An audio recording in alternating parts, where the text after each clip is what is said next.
It is my great pleasure to welcome you to Cocktails with Clio, our annual celebration of history. The highlight of this evening's program, of course, will be the conversation between Drew Faust and Catherine Allgor.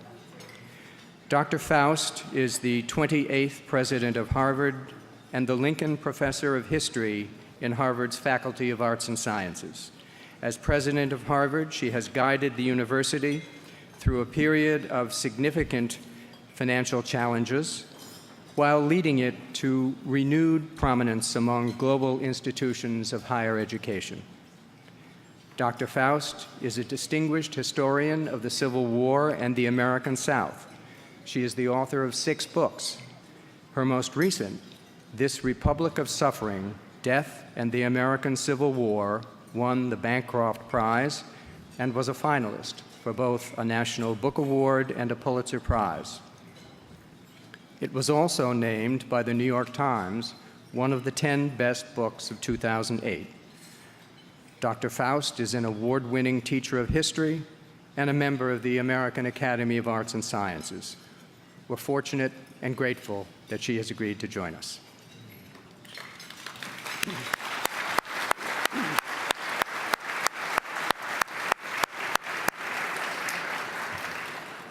It is wonderful to see so many longtime friends of the MHS here and to greet many others who may not know much about us. The MHS is the oldest historical society in the United States. We strive to enhance the understanding of our nation's past and its connection to the present. The MHS is one of the country's premier research libraries, and our collections include documents and artifacts that constitute an invaluable resource for the study of American history. We welcome scholars as well as amateur historians free of charge, and we publish books of both academic and general historical interest.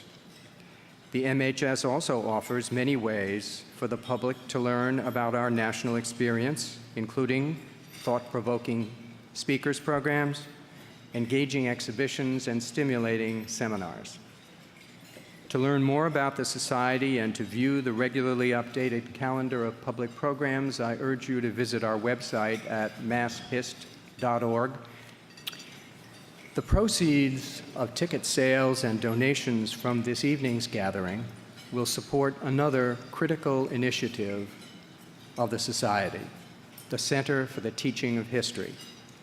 The Center represents a major commitment on the part of the Massachusetts Historical Society to promote and improve K-12 instruction in history. You'll hear more about the Center in a few moments. I extend an enthusiastic thank you to our generous sponsors and those who purchased tickets to Cocktails with Clio. I'm delighted to introduce now Catherine Allgor, the president of the Massachusetts Historical Society. Catherine joined us last October from the Huntington Library, Art Collections, and Botanical Gardens in California. She previously held the presidential chair in the History Department at the University of California at Riverside. Catherine is one of the foremost historians of women's lives and gender, and we greatly value her leadership.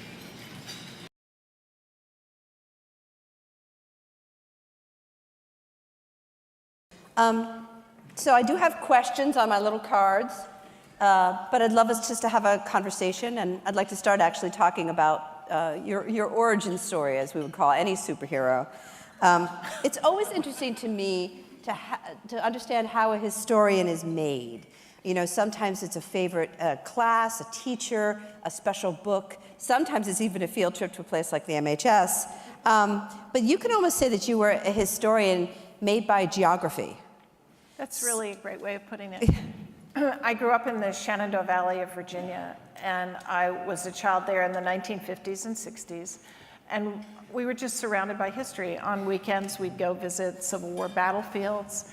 Then my older brother started preparing to be part of the reenactments that would observe the centennial of the Civil War. I lived on Lee Jackson Highway. Everything was about the past and about the presence of the past in our own lives. So history, it's overdetermined that I would be interested in history. It just defined me from a very early age. Yeah. It's a little bit like living here in Boston, but I think there's something particularly Southern about that as well. Well, I think there was another element of it for me, which is that history of national struggle over slavery, over states' rights, over all the variety of issues that were involved in the Civil War, but particularly the slavery issues, had their own resonance in my time as a child, because after Brown v. Board in 1954, Harry Byrd, who was the senator from Virginia, who lived in my own county, declared that Virginia would close its schools before it would integrate them. This was the movement of massive resistance, as he called it. So the racial issues of the nation were being fought out before my eyes in a historic landscape that had been fighting about those issues for 150 or more years. So it was really a kind of combination of the realities of the 20th century around me and the preceding realities of the 19th and 18th and even 17th centuries evident before me. You know, and so as you're getting ready to step down from being, you know, the first woman president of Harvard, you're a historian, everybody's going to say, oh, a woman who made history, and I will too. But you actually were part of historical happenings way before you ever got to Harvard, and I'm thinking particularly of your undergraduate experience. I don't know if you want to talk a little bit about that here, but it was quite dramatic. Well, I grew up in Virginia thinking hard about these issues about race, and I'm not sure why they were so salient in my mind as a very young child, but as I've thought back on it, one of the things that I believe made me so aware of these injustices was my own sense of injustice as a girl in a family of 3 boys and me. And they always got to do stuff that I was told I couldn't do. I always was told I had to behave in certain ways or wear certain things that they didn't. And it just annoyed me. And I was always fighting with my mother about that. And I believe that gave me a sense of what's fair. I was always thinking, what's fair? And Or this isn't fair. The segregated society in which I grew up just struck me as not fair. And I got sent to Sunday school as a child, and I was imbued with all these Christian values and democratic values about citizenship as a young child in school. And it seemed at odds to me with what was around me. So I wrote a letter to President Eisenhower when I was 9 years old. My family had no idea that I'd done this. And I said, please end segregation, and so on and so forth. And when I got a letter back from the White House, not from Eisenhower, from one of his assistants, my parents said, what is this? Now, I have to tell you a little story of a historian thinking about these things, which is in the early 2000s, I was asked to contribute a chapter to a collection of musings by Southern historians about what had made them interested in Southern history. And I'd been telling this story about writing the letter to Eisenhower for years, and I suddenly thought to myself, I wonder if I made it up. I wonder if it's sort of like the way everyone in France fought with the resistance. So I thought, okay, I have to write this essay. I'm a historian. I better go see if I can find this letter. So I learned, not being a 20th century historian, I had to learn that letters to the president in the 20th century are usually in presidential libraries. So I was referred by the National Archives to the Eisenhower Library in Kansas. And I will never forget a day I was sitting on a plane in Chicago. I was at that point the dean of the Radcliffe Institute. And I guess I had a BlackBerry. That would have been like 2002. That would have been my technology. And up came this note from a librarian at the Eisenhower Library saying, we found your letter. Oh my God. So I have now a facsimile copy of this little block lettered thing that I'd written to Eisenhower. So I did write the letter. But from that time on, I have had a just passionate interest in civil rights, history of race in America, history of the divisions that led to the Civil War and the divisions that followed the Civil War. So by the time I got to college, I was pretty active. And my family wasn't at all. They were so concerned about what awful thing I was going to do next. But when I was a freshman at Bryn Mawr College in the March of my freshman year, Selma occurred, and I remember watching the march across the Edmund Pettus Bridge when the state troopers just beat the marchers bloody, and thinking, I have to go to Selma. So I cut all my midterms and went to Selma.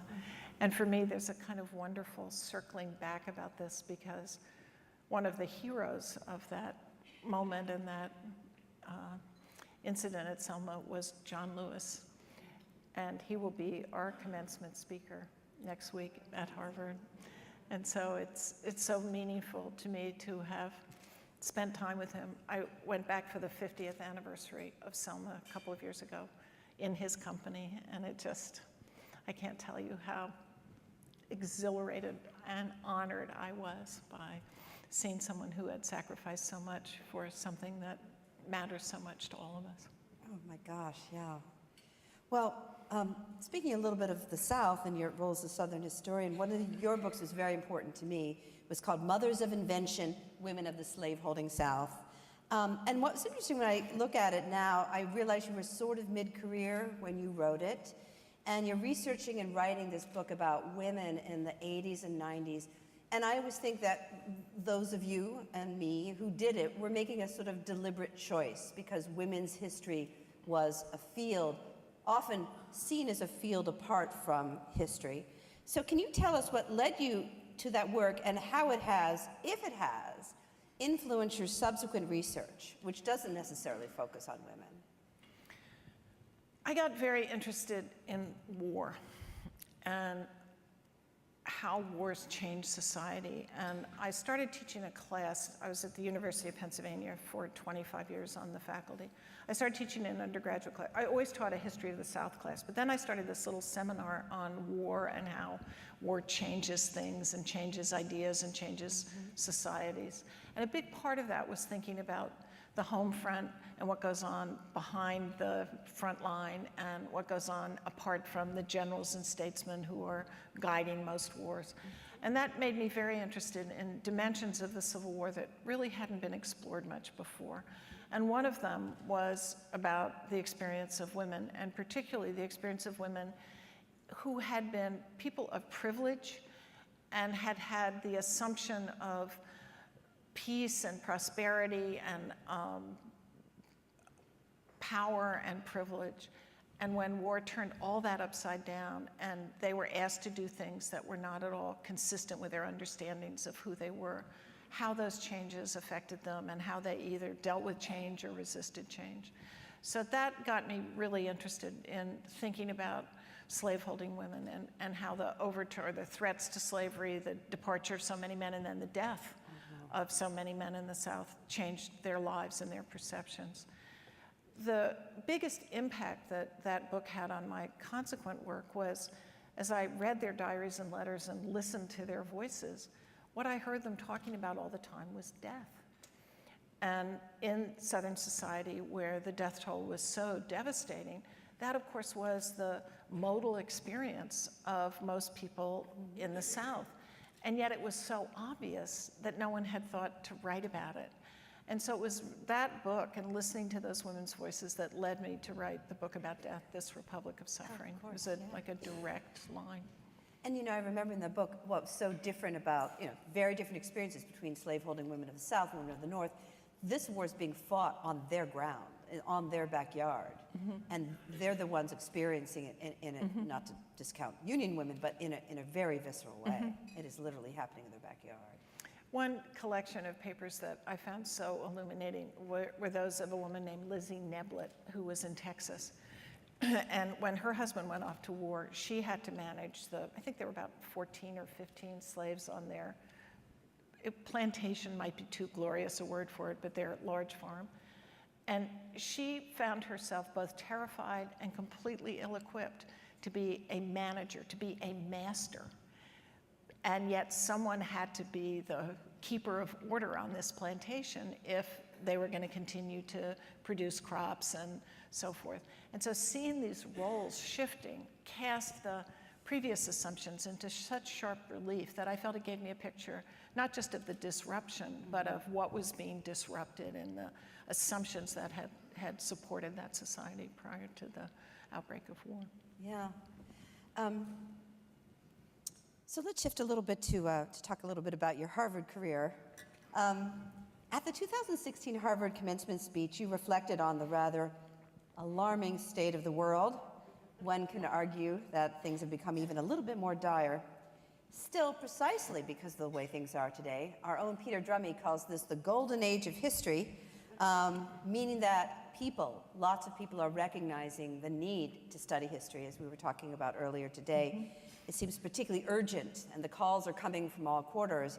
So what do you think about the role of history now and for the future? Well, one of the things that I find so striking about the importance of history in this moment is, completely apart from the political changes and upheavals of the last couple of years, I do think that there is so much emphasis on imagining a new future, on innovation, on change. And it strikes me that unless you have some sense of how the world could be different from the way it is now, you are crippled in your ability to imagine how it might be different in the future or again. And history, to me, fundamentally shows us how the world can be otherwise. And it shows us also how people change or don't change. So if you want to build a different world, you need to understand the possibilities for difference and how that is accomplished. And I've always felt that studying the Civil War was the most perfect preparation for running Harvard. Not because, not because Harvard is a civil war. You could argue one way or another. But because it's about understanding what encourages people to change, what encourages people to resist change. And leadership is necessarily about change. It's about empowering people, convincing people, persuading people to do things better, to do things differently. And so that, to me, seems fundamental. Now, your question was, I think, oriented in a different way, and I want to respond to that as well, which is, how can we understand who we are as a country if we don't know anything about the values and the assumptions that motivate us as participants and citizens, that structure this magnificent set of compromises and inventions that is the national government? We have to teach civics in this country again. Mm-hmm. We have to have people understand what rule of law means, what balance of powers means. All of these things are just essential to the preservation of our freedom, of our democracy, of a system of justice. And schools have abandoned this. People don't know. There was some, I can't remember exactly what the numbers were, but Sonia Sotomayor is on a civics education tour, and she's been quoting some extraordinary numbers about how few people know who their senators are or can name one person in national government. It's about half or fewer of people in the United States. So how can we sustain a democracy in which participation and discernment is required if we don't have those foundations? You know, and I was thinking when you tell the story of the founding, you know, you always have to explain that to the founders, to the revolutionaries, there wasn't a two-party system. It was a one-party system with a common good that everybody worked toward. And the problem, of course, there were two different parties that believed this. So they sort of fight to the death for a while and then figure out it's a two-party system. And that actually ends up being the very kind of system that fosters a democracy and the role of an informed dissent. And now it seems like we've turned around again where people are acting like there shouldn't be two parties, that it should be a one-party system. Mm-hmm. So it's just kind of circling back again to that attitude. You know, I often think of something. I went to Concord Academy. I've been telling various people that tonight's my Massachusetts roots after I got out of Virginia. And there was this wonderful headmistress during my time there named Elizabeth Hall. What a character she was. But she had a class that she taught for seniors in the school. And one of the things she taught us about was Robert's Rules of Order and things we needed to know for life. But I remember her saying something that has always stayed in my brain, which is, in a democracy, you have to have the will to agree. And that is such an interesting notion. It means you have to be committed to somehow coming together. And so it's about moving forward rather than about who's winning or about power. And I think if we look at Congress right now, there's not a lot of will to agree. Yeah. And that really concerns me. You spoke a little bit about leadership and what you have to do to move things forward. So when you were appointed, you first announced to be Harvard's president, you famously handled the first woman issue by stating, "I'm not the woman president of Harvard, I'm the president of Harvard." Now that's a neat workaround. But now you've been the president of Harvard, and a woman apparently, at the same time. And What choice did I have? which really. So I wondered if you had any more insights on this issue of women and leadership. Well, that statement was one I made impromptu in response to a question at a press conference right after I was announced. And the way the question came at me, what I heard was a kind of sense of special dispensation or alternative path. They're the women presidents of Harvard, and then they're the presidents of Harvard. And I just wanted to make clear that I was going to be fully as much a president as any of my 27 predecessors. But right after that, after the announcement of my presidency, I started being inundated with letters, emails, correspondence from women and little girls and parents of little girls all over the world who wrote to me and said, "It matters so much to my 6-year-old to know," this comes from China, "that you're the president of Harvard. Now she knows she can do anything." And one letter I got, actually, this is in 2007, before the 2008 presidential election. I got a letter from Bill Clinton congratulating me and saying, "Of course, I believe women should be president of everything." That's sweet. A little sad now. A little sad now, Drew. But just dozens and dozens of these letters. And the takeaway for me was, I need to inhabit this position as a woman and live out the expectations and the sense of being a role model that all these people writing to me have invested in me. So I've often, traveling abroad and in the United States, gone to girls' schools and met with young women and talked with young women. Most recently, I did this in March at Girls High School in Philadelphia, it was just a wonderful day where being noticed by the president of Harvard meant so much to these young women. And the message I was sending them is, continue your education, believe in yourselves, and so forth. So it has been important for me to be the woman president of Harvard and to be the president of Harvard at the same time. You know, when we were talking earlier about History Day, so much of this is, we talk about resources, but it's about access, isn't it? It's about who gets access to what and how we can make things more equal.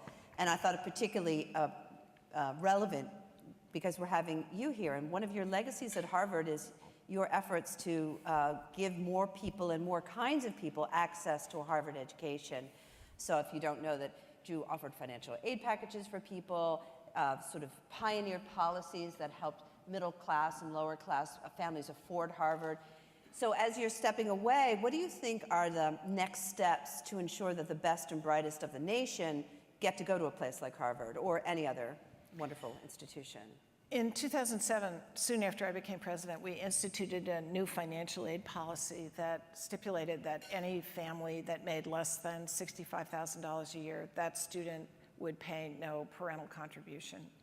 So that has changed the makeup of and then we have a sort of sliding scale, so families well up into the middle income areas also pay a set percentage, like $150,000, you pay $10,000, no more than 10% of your income. Now, of course, if you have a huge bank account with huge savings, that's different, but this is, in general, it's that way. And this has changed the demographic structure of the undergraduate student body. So part of what we still need to do is address the issues that are raised by having students from high schools where there's no lab science, and the student comes with an absolute passion, wants to be a scientist, but needs to have a curriculum that can support those ambitions, even though the path has not opened up yet for them to be fully engaged in scientific inquiry. We also need to spread the word more fully about our financial aid program, and I think reach out to parts of the country where it's not as well understood as it may be in the coastal areas. So that's another aspect of it. And what I've been talking about so far is our undergraduate programs. Our graduate schools have increased financial aid, but they've not been able to do so in as dramatic a way as the undergraduates. And if you think about the public service schools, things like the School of Public Health, the School of Education, School of Public Policy, people going to those schools are not going to have hugely, in most cases, hugely remunerative careers. So we want to do much more for financial aid in those schools as well as in the undergraduate program. Well, this has been a wonderful conversation, but I do want to let them in on it too.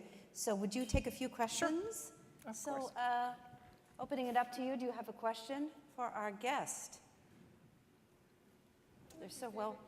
Who's your favorite character in history? The question is, who's your favorite character in history? Yeah, American history. Let's say American history. Okay. Limited a bit. I just have the most extraordinary, deep admiration for Abraham Lincoln. And partly it's his ability with words, and he's led me to think a lot about the relationship between words and leadership. But in general, his ability to deal with a crisis that he could not have imagined and to have to make decisions that were so heartrending through a period of time that was unprecedented leads me to think of him as a real hero. You also had a question, Amy. I did. So what's next for you? How do you stay involved in all these things you care about so much? Well, as you know, I'm stepping down at the end of June, and I have not said yes to really anything that I've been asked to do. I've had some lovely invitations and suggestions, but I've wanted to take a little time to sort through what matters to me apart from the daily incoming that is the character of my life still at Harvard. I do fundamentally think that what I want to do is go back and learn to be a historian again. And I say that advisedly in two senses: learn to be a historian again.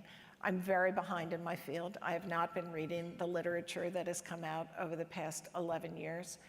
So I need to catch up and find out what are the big questions, what have people argued that I'm not aware of, where are the directions of the field. But I also feel like Rip Van Winkle, because the technological transformations of how one does research, of how one gets access to information are so enormous that I also need to explore and adjust to those. But I'm quite excited about that possibility because I have loved my job as president of Harvard. It is a joy and a privilege every day. But quiet contemplation isn't really on the job description. And so getting back to really digging deeply into some of the questions that have intrigued me for decades is something I very much look forward to. I just would like to say, you're in a room full of people here, archivists and librarians, who could help you along finding a topic. I'm just saying, I'm offering the resources here, but... You may be hearing from me. Another question. There's someone. Oh, all the way there. For your research that you're going to be embarking on, we have a suggestion from our table. Good. Engaged in the conversation of how do we construct a national narrative that unites? With narratives that are so divisive today, what are your thoughts on how we might get to a point of constructing a national narrative that is one in which many more people can take part? Such a great question. I think you guys probably have an answer since you've been talking about it. What has brought us together? I would say that at Harvard, I speak often about commitments that I think could be the foundations of a national narrative, which are the foundations of opportunity and bringing people together regardless of their circumstances or origins, and enabling them to flourish and supporting them in doing so, and using evidence and debate to advance the good of the whole, and believing in something larger than any single one of ourselves, which is the narrative that binds us together. So those things, I believe, are rooted in the national experience and can be traced back to particular elements of our historical past. But for me, over the last 11 years, they've been very vividly embodied in the promise of education, which I think is a core value of our country and something that has illustrated many of those shared values. I don't think there's a better way to end than that. So I want to ask all of you to join with me in thanking our guests for coming here, honoring us with your presence. Thank you. Great. Just great. Thank you. I'm going to walk you to the podium where...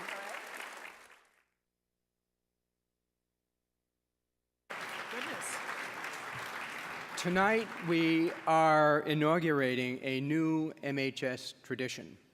Through the generosity of partners in Ropes and Gray, the Society has established the John Cadman Ropes Award. It is named in honor of a co-founder of the law firm, who was also a member of the Massachusetts Historical Society, a graduate of Harvard College, and a distinguished military historian and lawyer. We're very grateful to the donors who have made this award possible. The award is granted in recognition of extraordinary service to history, and I am very pleased to announce that its first recipient is Drew Gilpin Faust.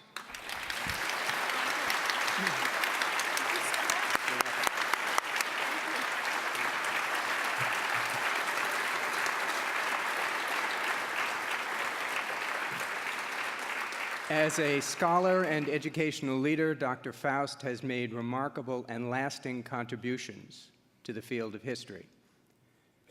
On behalf of the Massachusetts Historical Society, I'm proud to present to her the first John Cadman Ropes Award, which is represented by a Chelsea clock bearing the inscription, John Cadman Ropes Award in Service to History, May 17th, 2018. Oh, my goodness. This is gorgeous.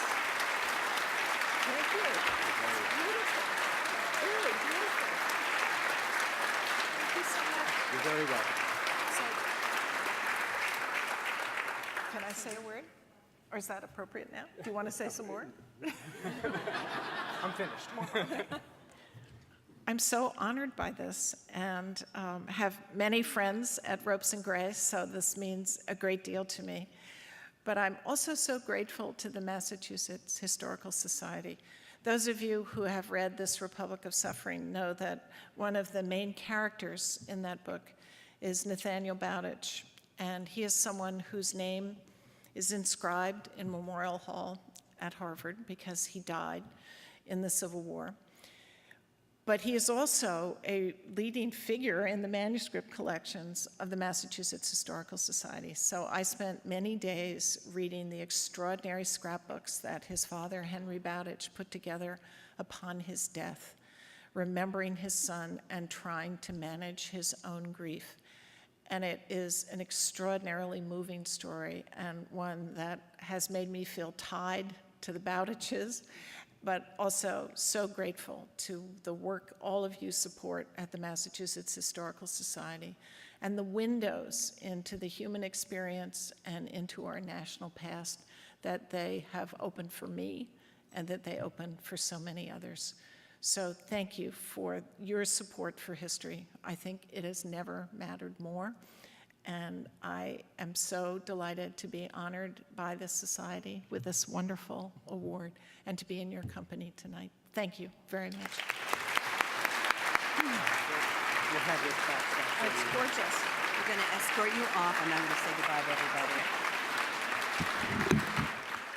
Thank you so much, everybody. Thank you so much for coming. I hope you had a good time tonight, and you'll consider joining us next year. I don't have a date yet, but next year we will be graced by the presence of David McCullough. So good night, everybody. See you at the Massachusetts Historical Society.